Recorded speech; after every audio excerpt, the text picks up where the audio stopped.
Hi everyone, welcome. Really great to see so many people logged on with us here today. So my name is Gabby Scoff. I work with the Sydney Quantum Academy. Before we begin, I'd just like to acknowledge the traditional owners of Australia and recognize their continuing connection to land, water, and culture. I'm currently on the land of the Kulin Nations, and I pay my respects to the elders past, present, and emerging. Over the past couple of months, I've been working with my colleague Eleanor Turner on a project that aims to expand the conversation around quantum outside of the disciplines of science and technology. This event is the very first manifestation of that effort, and I want to thank Eleanor for supporting this work and the Sydney Quantum Academy for allowing us the space to make this happen. The Sydney Quantum Academy is a unique effort in Australia supported by the Government of New South Wales. We represent a partnership between 4 world-leading universities: Macquarie University, UNSW Sydney, the University of Sydney, and the University of Technology Sydney. In exciting news, registrations are now open for the Quantum Australia 2022 Conference and Careers Fair, coming up on the 23rd to the 25th of February, both online and in person. We've popped a link in the chat where you can find out more about this, as well as links to sign up to our mailing list and social media to help you stay updated on the latest quantum news, opportunities, and events. Sydney Quantum Academy's vision is to build Australia's quantum economy. Part of that work is connecting the dots between Australia's quantum ecosystem, which is comprised of a diversity of industry, academic, government, and not-for-profit groups. This event is itself an embodiment of that mission. We're thrilled to have collaborated with the Australian Society for Computers and Law to co-host the event today. The Australian Society for Computers and Law is an interdisciplinary and intergenerational think tank promoting sustainable law, technology, and society through its education program and policy lab. The Society focuses on the intersection of law, technology, and policy and its impact on society, including AI, privacy, automated decisions, rules as code, and cybersecurity. We're very lucky today to have the fantastic Marina Yastrebov, inaugural president of the Australian Society for Computers and Law and senior IP counsel at the University of New South Wales, as our moderator for the panel. Her passions include intangible asset governance, translation, deep tech research, and multidisciplinary approaches to design. Marina is a member of many advisory boards and committees, including the International Federation of Computer Law Associations and the New South Wales Committee Association of Corporate Counsel. From the moment I first met Marina, I knew that she would bring the energy and the passion to this discussion that it truly deserves. I'm thrilled to have her, as well as a stellar lineup of experts leading us in the conversation today. To kick us off, we're going to have a very brief introduction on quantum from Sydney Quantum Academy postdoctoral fellow, Dr. Robin Harper. Robin's research focuses on quantum information science, tomography, and quantum error correcting codes. But don't worry, because he won't be diving into that right now. Robin will set the scene for us so we can all start off on the same page. Afterwards, we'll jump straight into the panel discussion, and then we'll have the last 10 or so minutes for questions from the audience. All right, without further ado, I'll hand it over to Dr. Robin Harper. Thanks very much for your attention, and I hope you enjoy. Hello, everyone. All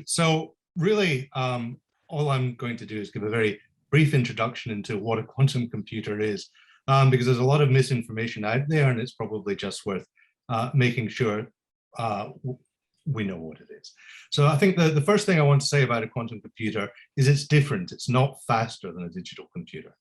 What do I mean by that? Well, there are certain types of problems that we believe, and we've got good reason to believe, that just will not be solvable by digital computers, but that we know, or at least the mathematics tells us, that if we can build a universal quantum computer, we will be able to solve. So there are lots of problems that we don't know whether we can solve with a quantum computer, and we don't know whether we will never be able to solve them with a digital computer.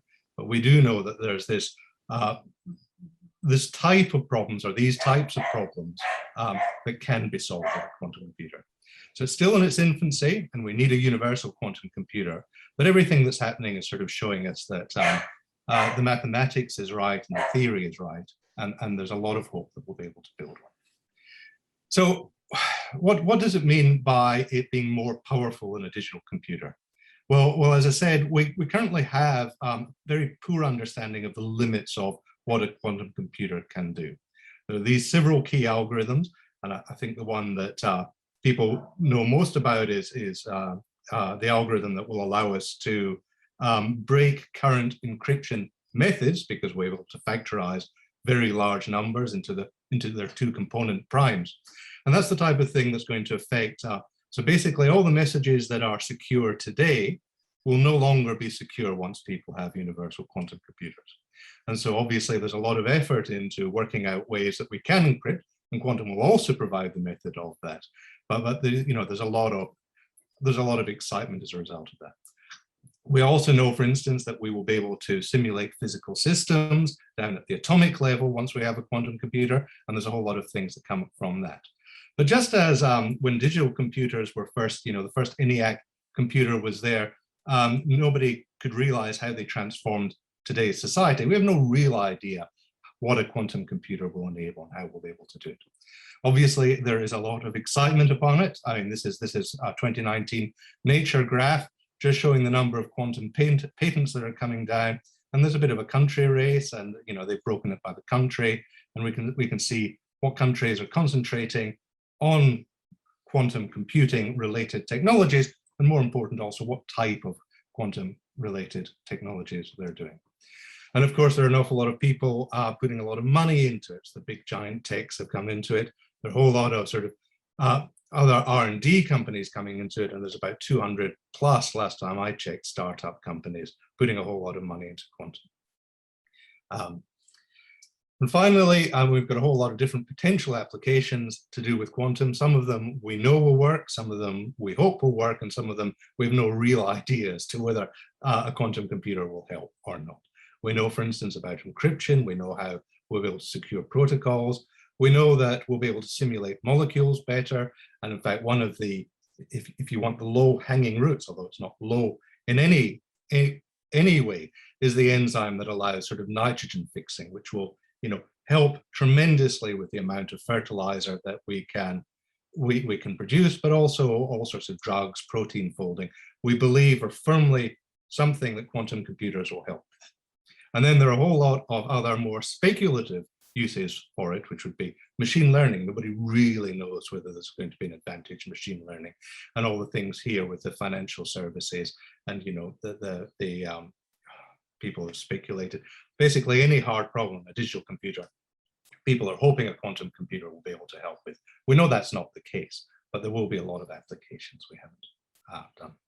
And with that, I'm sure that is going to change the world, and I'm quite interested to hear what the panelists think about all that. So that's me. Fantastic, Robin. I think it's now my turn. Thank you for your opening insights and a quick tour of the technology and where it's heading. Gabriella, thank you also for your overly generous introduction. The true stars for this event are our speakers, and it's with delight that I share the stage with them today. Of course, it is also a delight for the Australian Society to be involved in this event with SQA, and we hope that it's the first of many discussions on this theme of quantum and law.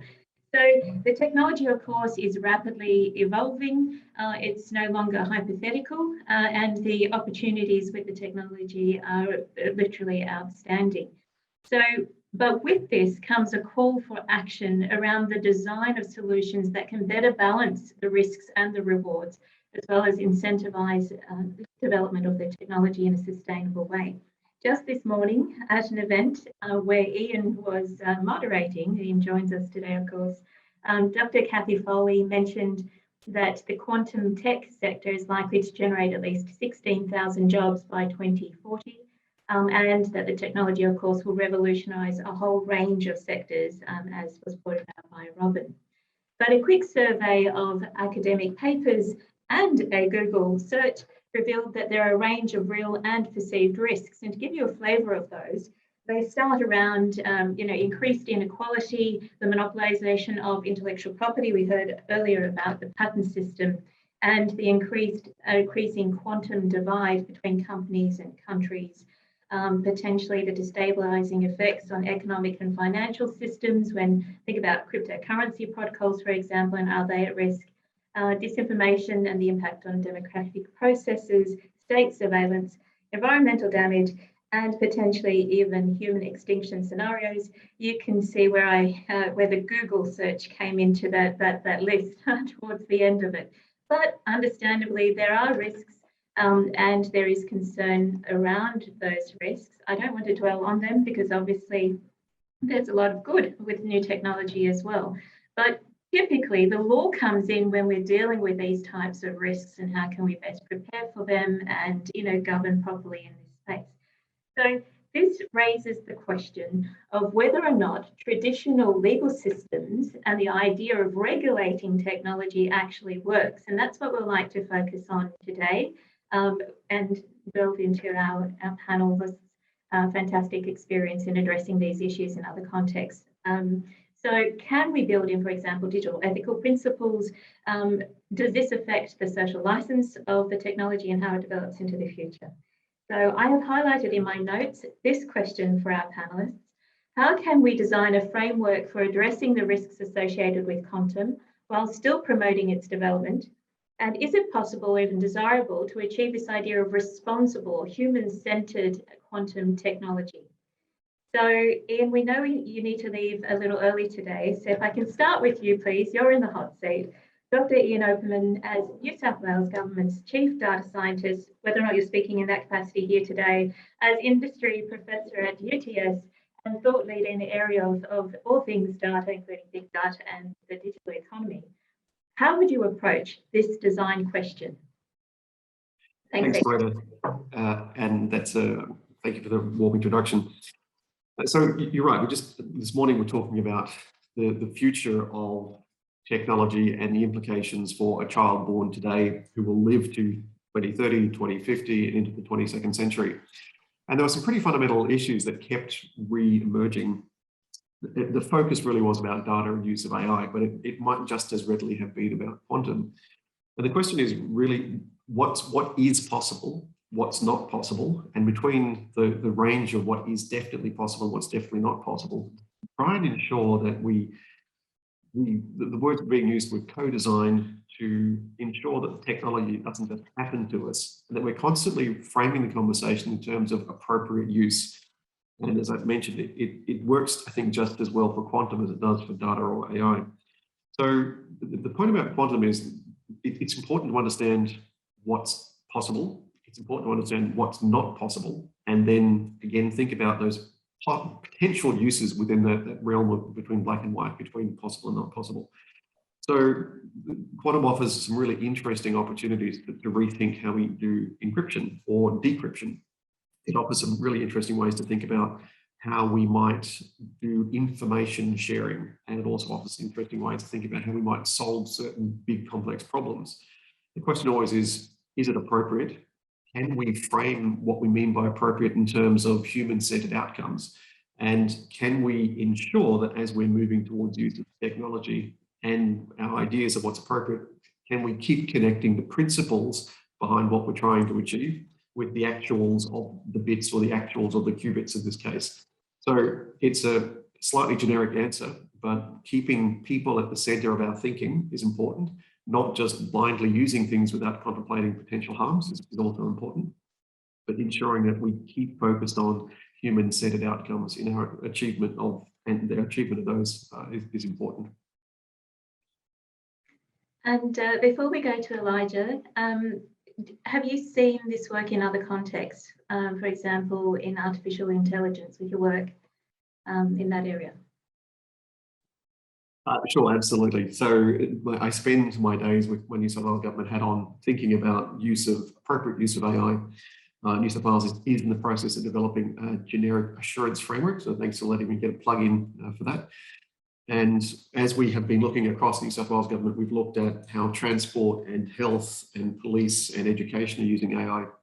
And part of the assurance framework really does try and do exactly what I was just talking about, to describe, articulate as clearly as possible what the outcomes are we're looking to achieve, what those benefits look like, to help people think about potential harms. And those harms include not just the sorts of harms we might think of, physical, emotional type harms, but also secondary harms, harms associated with repeated application of an algorithm, repeated application of AI, and also trying to decompose the outcome or any concerns about the outcome into the policy part, the algorithmic part, and the data part, and try to understand them separately and together.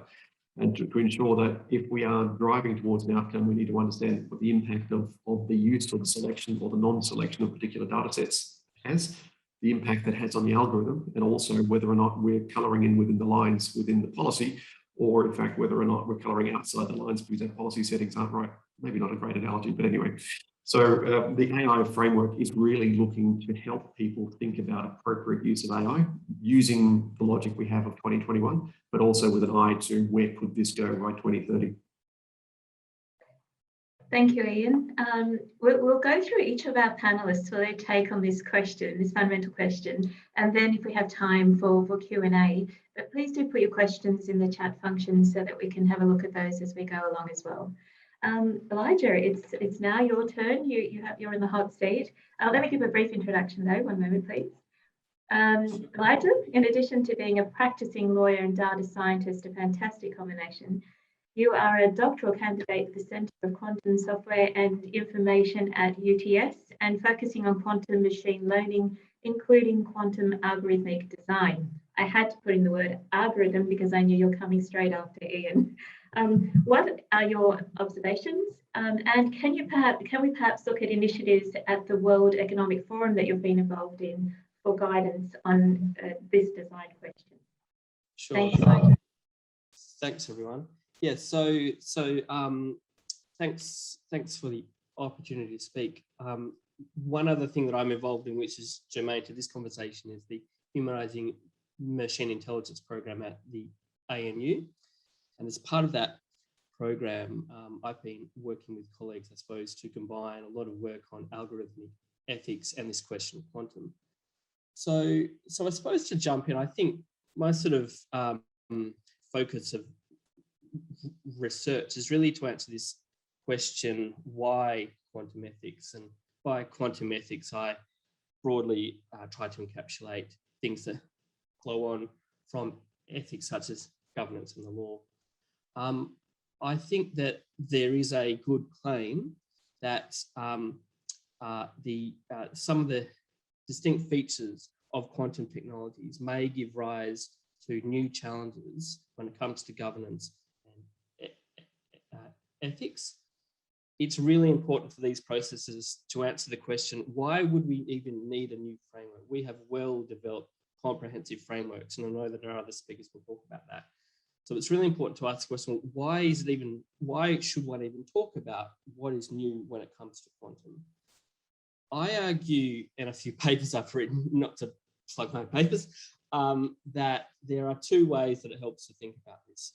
One is the fact that when governance meets technology, one needs to understand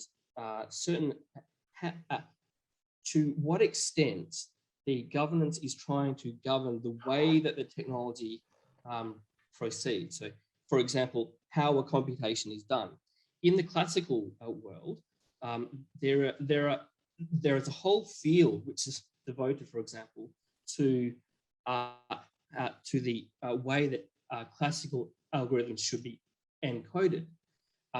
You can go to Google big financial institutions, and they are very concerned, for example, that their algorithms meet fairness criteria. And that's in part because they have taken the view that the laws, when you drill down to the classical algorithm point, actually impose constraints on what the algorithm does.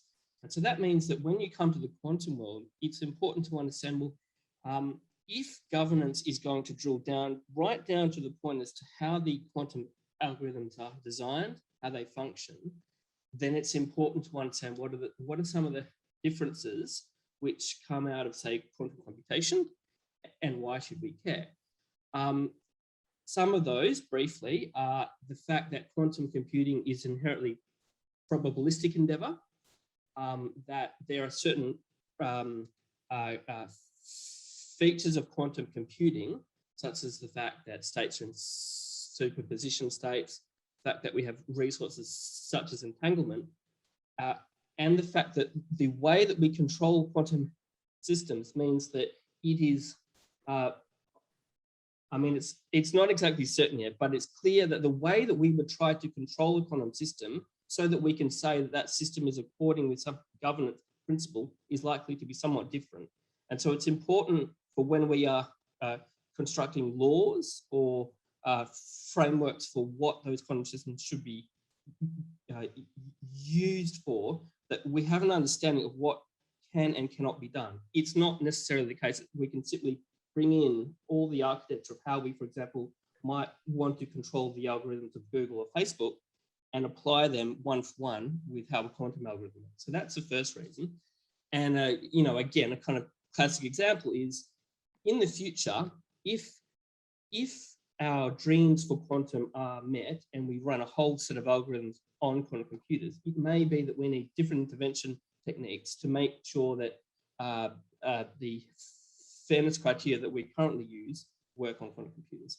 Then I think the second point is that it's then critical to say, well, if we zoom out, what are some of the key features of quantum which may give rise to, if you like, different macroscopic consequences? And although it's very uncertain, and I always, you know, it's always important to say this technology does not really work yet. It's very uncertain, as Robin said, exactly what will work and what won't. But if we take a step back, then there are things that in theory quantum computing can do that classical computing can't do, for example, in the realm of cryptography, which then give rise to challenges which we currently don't face because we don't have the technology yet. Although it's unclear, for example, whether we can use Shor's algorithm in some effective case to crack certain codes, defense departments around the world think that it is important enough to spend a lot of funds on this. China's 5-year plan has quantum squarely at the center because they believe that quantum has this capacity. So it's important then that we then think of, well, what are the things that can be done with quantum that can't be done with classical technologies? And then also, are there problems which we can't solve now because we don't have big enough computers? But if we have a computer that can do that has a lot more computational power, that brings a whole range of problems that currently are not in the realm of governance into the realm of governance because we can solve them. Very quickly, because I know my time's short, as part of this process at the HMI, I was invited to participate in the World Economic Forum's co-design of quantum governance principles. This has been going on since March 2021. And that's been a multi-stakeholder process over the last year, basically, to try to, if you like, lay out the sort of first-ish set of ethical and governance frameworks for quantum. I'll be honest, it's a hit and miss affair. I think probably the thing that I would take out of that is that it's really important that these processes have structure, that the people involved are clearly made aware of what currently exists, so we don't have to reinvent the wheel. And that it's really important that it's not just, if you like, people like me from academia, but that we get people from the private sector, from government, from defence in, so that they all have a say in what goes on. So I'll leave it there. I'm happy to talk more about it. I'm just conscious of time. That's fantastic. Ian, I challenge you to have a question for Elijah. I could see you nodding to a number of those comments. Maybe it's around the technology and algorithms, checking on algorithms. Not too sure, but I'm looking forward to your question for Elijah. Thank you, Lyria. It's a little bit different to the usual panel discussions that we have. I'm getting our panelists to work extra time. Lyria, it's now over to you, and let me do my sort of introduction piece. Lyria is director of the Allens Hub for Technology, Law and Innovation, and UNSW Professor of Law. A co-lead in the law and policy theme at the Cybersecurity CRC, which I think is based out of UNSW. Is that right, Lyria? It's university. It's a broad broad CRC, and there is an inherent, and what I'd like you to discuss is whether or not there are inherent problems in treating technology such as quantum computing in the sense of it being an object of regulation. Is there a problem with just the way that people are framing this discussion and, you know, regulating technology? Does that actually work? And if not, what would you suggest as the preferred approach? And any examples would be great as well. Thank you, Lyria. Okay, there's a lot in there plus the initial question. So here, let's see how I go. Yes. So the problem of treating a technology like quantum or particular kinds of computers or whatever, however one defines it, is what I call the define then regulate problem, right? It's to say, okay, what we need to do is we need to understand the technology. We need to come up with some sort of definition of it and say, this is what it is in this little box. And then we need to come up with law to deal with that, right? And there's a number of problems with that kind of way of thinking. I'm not suggesting we're doing that. I'm just saying with that kind of question. So the first issue is that there's lots of things that law already does, no matter what's in the box. So if you have quantum computers, for example, and you know, I don't know if these are going to be retail for a while, but if an organization wanted to purchase a quantum computer, hypothetically, then normal contract law, you know, buying, selling will work. You don't need a law especially for quantum computers to facilitate transactions. Similarly, if you have an invention, you come up with an idea, you make a new, a new development, you can get a patent. You don't need the Quantum Patents Act to be able to do that. So a lot of stuff is very general, and we should frame anything we do about the technology in the context of this sort of very general body of law that applies to everything. The second is that we do need to think about regulating a particular technology, but really only where the problem is about that technology per se. So if, for example, I'm making this up again, you put a quantum computer too close to a particular, I don't know, chemical or radio wave or something like that, I'm making this up, this is not technically accurate, then you can imagine a law would say, you know, please do not place quantum computers in an environment where they explode and cause hazards, right? And you can imagine that there might be even quite specific laws about, you have to put signage on the walls where the quantum computer is not to bring in any device that has that property, right? So you know, now you can do that, obviously, depending on the nature of the risk. If it was like the whole universe explodes, you might want to put really severe restrictions on it. If it's just a small explosion, maybe you just have it under some kind of OH&S, you know, principle. But either way, you know, you need to deal with the fact that this is a risk associated with quantum computers as such. And sometimes you want to ban things, but sometimes also it's more about regulation. So maybe it's safe to use quantum computers, but you need to have a particular qualification. And if you don't know what you're doing, you could hurt yourself. And so you say the only people who are allowed to use quantum computers are people with a particular license, and you check the people who get that license have the relevant criteria, right? So you can do various things like that. And that's all treating the technology as an object of regulation. But what I'm saying is that is a sort of narrow set of circumstances in which that is a good idea. The other thing, I think, and what's the bigger question with something like quantum than sort of, you know, I can't imagine there'll be too much need for quantum specific laws. But what is a bigger question for quantum is, okay, how do we frame general laws to take into account the fact that people are doing quantum? Because often when a new technology comes along, that's not automatically the case. A good example of that, building off some points Elijah was making, is in the context of fairness in machine learning, not a quantum technology, but just as an example, and the way discrimination law is framed.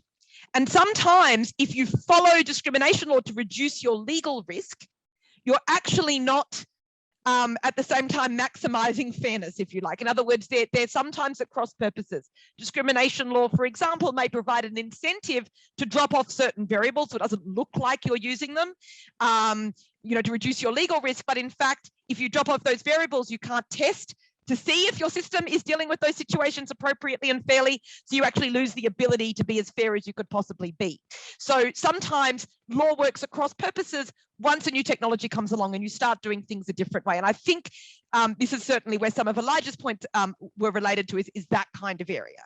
And my answer to that is that the best thing to do, sorry, just agreeing, yes. Oh, yes. no, that's okay. The Lyria's answer to that problem. Okay, tell me when to stop is the main thing. Okay, well.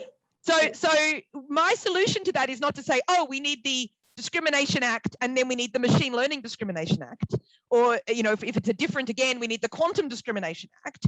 My answer is to go back to the Discrimination Act and see, why isn't it working well? What assumptions did we make when we made this law about how decisions get made?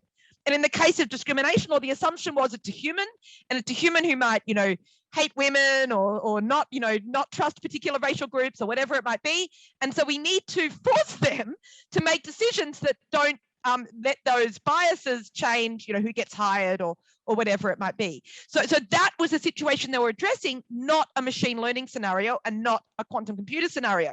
So we need to reframe the law so that it works well, not only for the discriminating human, but also for all of these systems we might be using to make decisions in their stead.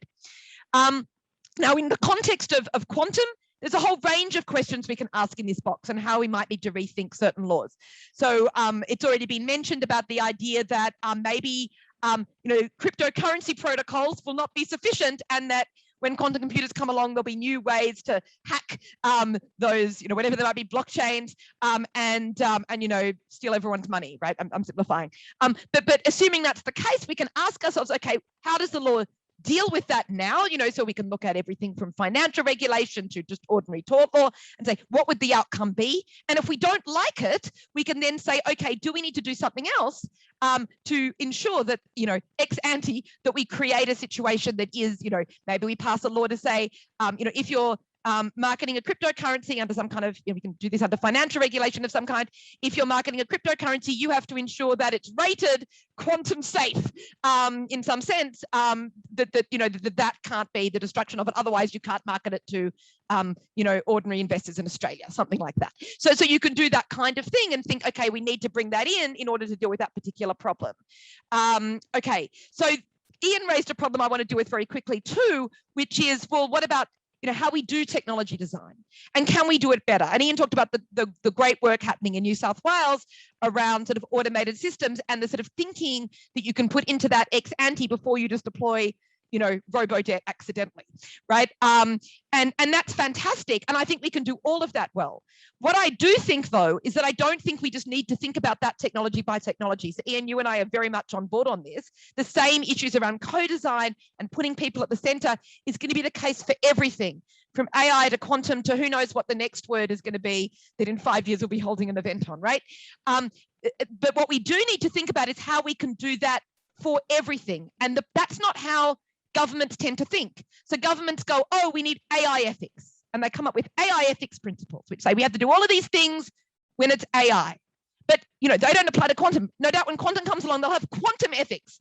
And then they'll have something else. But actually, it's the same principles. You can almost sub up the word AI system in the government's AI principles, and they read perfectly well. So we need to think about these issues broadly. And we, at the same time as we respond to a technology, we need to think, what do we as society need to do differently as all these technologies are coming online? And that might be how we do design. And that might be how we, how we think about governance in this kind of context more broadly. And one more point on the governance issue. The one thing that can get really technology specific, and I just want to sort of cut a hole out for that, is standards development. So very often what you have when you have a new technology is you do need new standards. And that's a part of governance that can be, and indeed should be, deeply technology specific. And so I'm not saying no technology specificity anywhere. I'm just saying I don't think law is the best place to do it, except in very narrow contexts.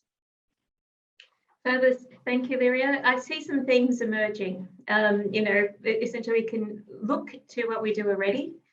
We don't need to reinvent new laws when the system just needs some tweaking perhaps, and to look at that law in a new context and make it future-proof. The reason why I gave that introduction, because Cameron, you're in the health sector, and this issue of regulation not quite keeping up with technology or being so very specific to a particular area, that just doesn't always work. So perhaps the idea of regulating quantum just won't work, just if we look at other examples, for example, in the health sector. So Cameron, as your introduction, you're a member of the Sydney Health Law, Sydney Medical School, and have degrees in economics law and jurisprudence, with extensive experience in private practice as a lawyer, as well as in academia, and former Dean of Macquarie Law School. From the perspective of health law and ethics, what are your burning issues that you'd like to see addressed in this quantum design question around the response from the legal system? And what can we in fact learn from the regulating of health to guide us in designing this for quantum? Thanks, Marina. Can you do all my introductions going forward? That was pretty nice. I felt pretty good about myself after that. I had a really wonderful introduction by our friends at the Academy. So, I just follow straight on from Lyria. Yes, The focus of this and focus of all regulation should be on basic principles, and the principles are there already, and we just need to make sure that we've got the coverage. And there might be a need for specific regulation on occasion, but generally speaking, the principles of tort, contract, and professionalism are there now, and that's not going to change, because whilst it's a computing system, there's still, at the end point, there's still human beings, and that's what it's about. So for me, I think there's sort of three immediate problems that are raised, particularly by machine intelligence, and to the degree to which quantum will exacerbate that, I'm not sure. And I refer back to what Robin was saying. But for me, the first issue is in health, the system of healthcare is largely socialized in Australia. So the data that's generated by that system is social data. It belongs to the people. It's public good.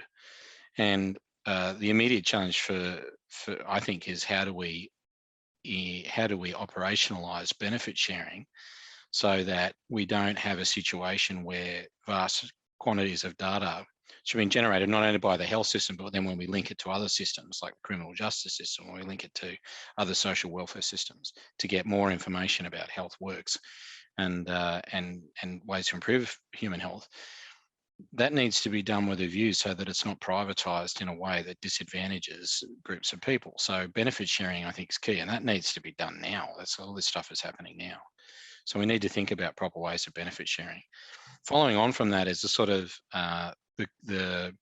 again, focusing on the idea that a lot of this information is generated by socialized systems, is the idea that individualized consent is kind of the traditional go-to for the ethics of medicine, but it's not always really going to be sufficient. And we need to think about communities and populations or publics and how they use information and the kinds of permission systems that they are engaged in and want to learn about. And I suppose now, particularly after 2 years of COVID, I think we've learned a lot about that and learn a lot about how community interests have to play out against individual concerns concerning the use of information and how that then gets plugged into surveillance systems, etc. And I think the third point I want to make is just a quick one, which is I think we need a new health profession. So if you think about the creation of new health technologies historically, they tend to involve a new health profession eventually being generated out of that new health technology. So X-rays obviously invented, eventually led to imaging as a subdiscipline. And of course we have radiography as a very important subdiscipline, but eventually the radiographers are too busy to actually do the, so we need radiologists who then do it, and etc. So nursing's the same. Nursing is a sort of discipline that's born out of the caring, and the doctors are too busy to care for people, so we invent nurses. And then so there's lots of reasons why new health professions emerge, but I think one of the new health professions we need to think about is a profession that deals with data informatics. And what do we call them? I'm not sure, informaticians or something like that. But we certainly need, it's not going to be the doctors that are going to do this work of linkage, and it's going to be data scientists that are going to do it in a health context. And for them to work well and to work, they need to develop their own professional ethics, and that needs to be a shared ethics with other health professions. And again, that's not, you don't have to reinvent the wheel. We've had, well, I don't know, you can go all the way back to Hippocrates if you want, but there's a fair bit of discussion that's gone on in the last couple 100 years about health ethics. So again, back to what Larry is saying, it's about principles, and we've got principles and we just need to apply them. And maybe this is going to, I think we definitely need a new health profession that's going to help us deal with the data issues. So they were my three basic points. Firstly, public benefit and having benefit sharing systems that are going to be fair. given that there's a huge social investment in the information that's going to make these systems successful, and that should be returned to the publics that have generated the information, that individualized consent may not be the best way to be thinking about the solutions to issues of privacy, etc. That we need to also think a bit more broadly about that, and that we need to think about the creation of new health professions who will be self-regulating health professions that also have a way of creating norms concerning the use of computing in health. Thank you, Cameron. We're now at the stage where we'd like to answer your questions. Please put those into the chat function. But to get the ball rolling, let me start with picking up on a number of themes from our wonderful panelists. And I'd like to direct this one to Lyria and Ian. The question really around society and whether or not we, sort of the people, actually have a say in the development of these technologies. And, you know, even to the extent that we, the society, can have a say in what is fair and deciding those standards that ought to be applied to the technology. Your thoughts, please, on whether or not this is possible as we're at the start of the quantum arms race. In giving people some say, human in the loop, whichever terminology you want to use for it, is it possible? Do humans actually have a say? Or is it just a few humans that have a say in how this will develop and the standards and the like to apply? Okay, that's a very big question. So first of all, I might just answer the arms race point by quoting from a movie, Dr. Strangelove, or How I Learned to Stop Worrying and Love the Bomb. And this is the Russian ambassador. So, but in the end, we could not keep up with the expense involved in the arms race, the space race, and the peace race, ... Our doomsday scheme cost us just a small fraction of what we've been spending on defense in a single year. But the deciding factor was when we learned that your country was working along the similar lines, and we were afraid of a doomsday gap. Did you hear that? I don't know if my mic came through okay. Anyway, so in other words, I think, you know, we can all worry about what everyone else is doing and say, oh, you know, we have to, you know, ignore everything and just go for it. But, you know, the doomsday gap is maybe something that we don't want to be as worried about as we do about the doomsday. But the broader point, I suppose, is, you know, of course, not every single person gets a say over governance. I mean, we have power structures in society. We have some people who you know, are in government who make decisions, you know, that have more impact than the decision I make as a consumer. Do I buy? Do I not buy? So I'm not denying that there's all of those kinds of imbalances, but certainly at the national level, if we're thinking about the national government, we have to understand the challenges. We have to understand that as a country that, you know, is a net importer of a lot of technology, and even in the context of, you know, complex systems, will import components and parts and ideas and patents and other things. You know, we can't, you know, set up everything and just do it, not be blind to all of that. But at the same time, yeah, we can absolutely say in this country, you know, these are, you know, if fairness, just to go on that point, you know, that is essential here. And I think you can stand up and you can do things. And everyone said Europe couldn't do, you know, the GDPR, and they have, and now the whole world has to follow it. So to a certain extent, you can absolutely stand up and still have technological development, but ensure that that technological development meets the needs of the society. Thank you. Yeah. Would you like to bring in the UN Sustainable Development Goals, perhaps, Ian, in this discussion? If there's sort of these universal sort of principles that we can apply to determine what we're looking to achieve. Great, and thanks for raising it. So let me just agree with everything that everyone said so far, just to get off on the right foot. But there's a couple of things that we can get directly involved in. Having the conversation is really important. Having an informed conversation is even more important. Understanding that we have signed up as Australia as a nation for the UN Sustainable Development Goals, and that's a vision of the future, at least for the world of 2030. And of course, it doesn't stop at 2030. Direct involvement, I think the risk always is that we passively accept technology. There are great ways of getting involved apart from having the conversation. Get involved in standards. Anyone can get involved in standards, and it's the most fun you can have standing up. Also, spend some time in government. Whenever I talk to colleagues or friends and family who are concerned about what government's doing, so come on in, step inside for a little while, see what it's like, do your bit, and then go and do something less fun and less interesting than being in government. So I think it's really important to get involved. I think it's important not to let technology just happen to us. And I think that there are multiple ways of doing it, but the most important is to have an informed conversation and ensure that we are having that conversation in terms of principles and then in terms of what we think we need to do. Now, Marita, unfortunately, I'm just going to pop off and talk to someone about data. All the best. Thank you, Ian, for your time. Oh, we missed out on Ian's question for you, Elijah. So let me step in and ask you a question. You were referring to fairness, almost fairness by design being built in, algorithms being built in order to achieve a particular outcome.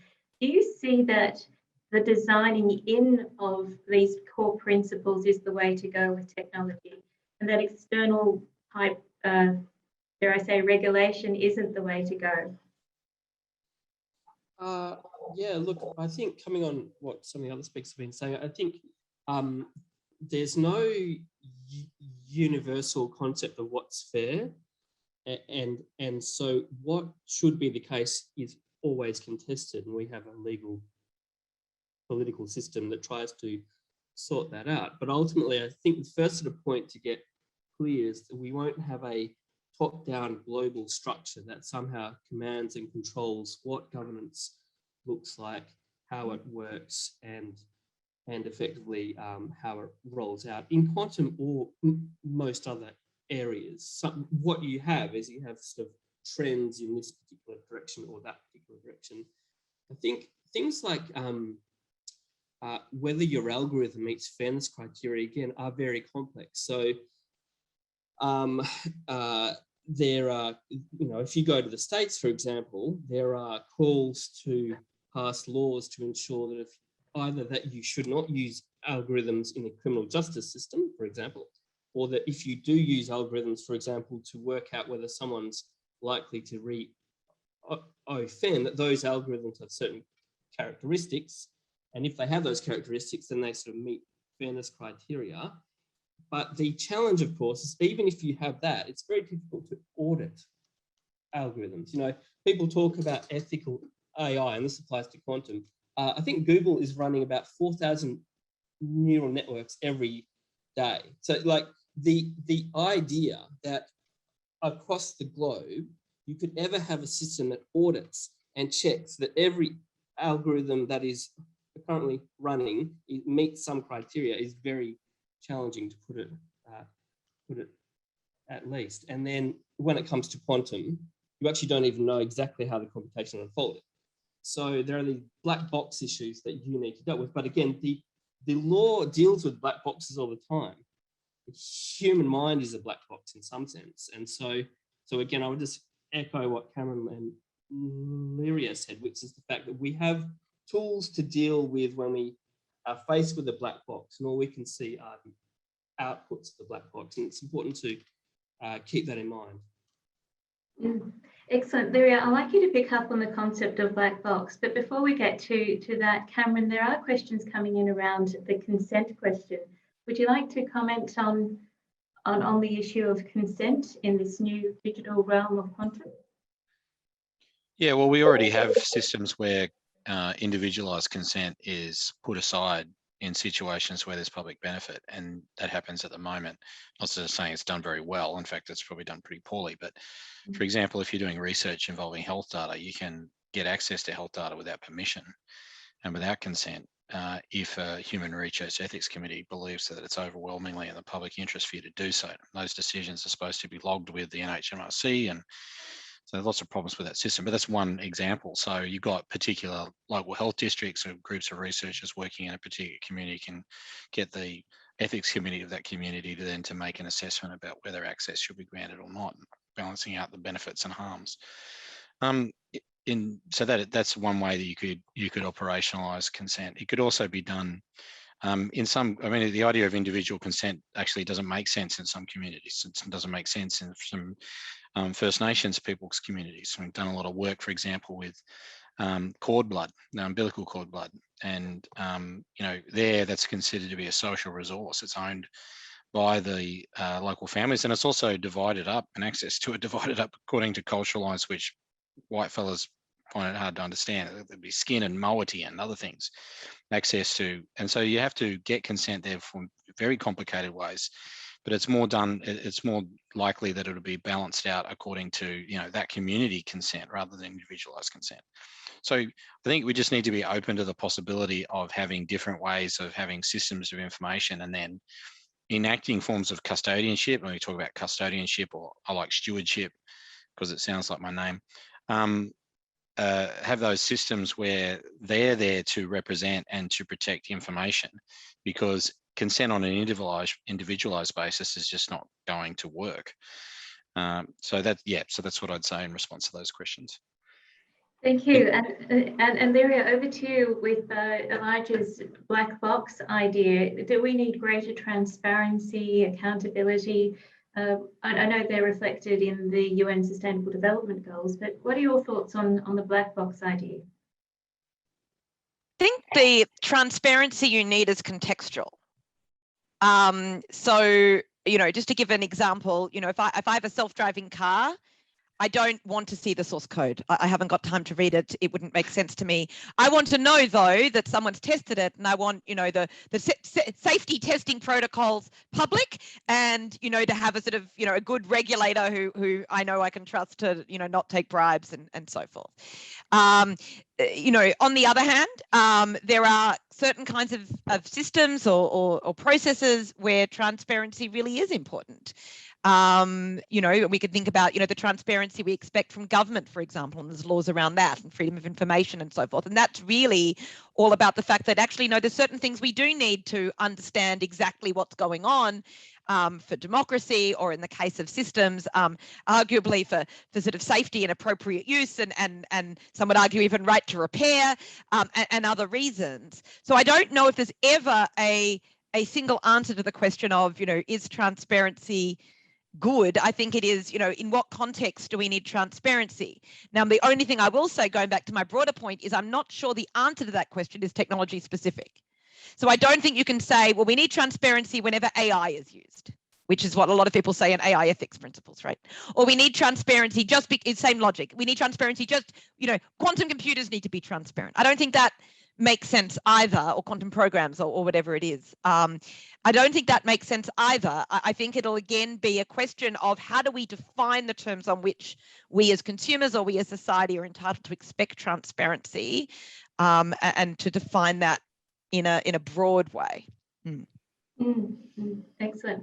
Do you see that being done in other areas? Would AI be the best example? Nanotechnology, there are a number of principles developing around nanotechnology. This is really a question for the panel, if any of you are aware of where we can look for inspiration on how to do this the right way. Not what we did with AI, a little bit what Australia did with nano, but not what Europe did. So that's probably a long answer. There'd be a longer answer, but yes, yes, of course. There's lots of historical examples we can learn from when we're looking at what laws should do. Very good. We are coming towards the end, but there is another concept I wanted to pick up. Cameron, I think it was in your presentation, the concept of benefit sharing. How does that work in a realm where IP is front and center, naturally a monopoly, and benefits aren't necessarily shared? Your thoughts on quantum and benefit sharing? And well, obviously one of the things you can do is you can set up systems for sharing the IP, and that's certainly done already in some circumstances, particularly in relation to things like the genetics of particular diseases. And there's particularly in Europe, there's a strong tradition of sharing benefits with participants that have provided genetic information. So that can be done. I think that's not particularly novel. Some of the other things, though, is probably an idea which we can get from other areas like vaccines, is that we create no-fault systems of compensation for harm that might be generated by the systems.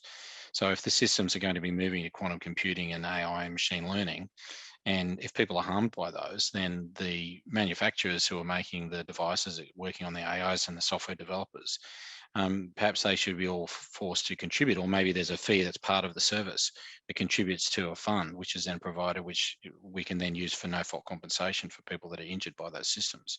So that's not benefit sharing, but it's kind of like harm I don't know what you say, harm sharing, so harm reduction.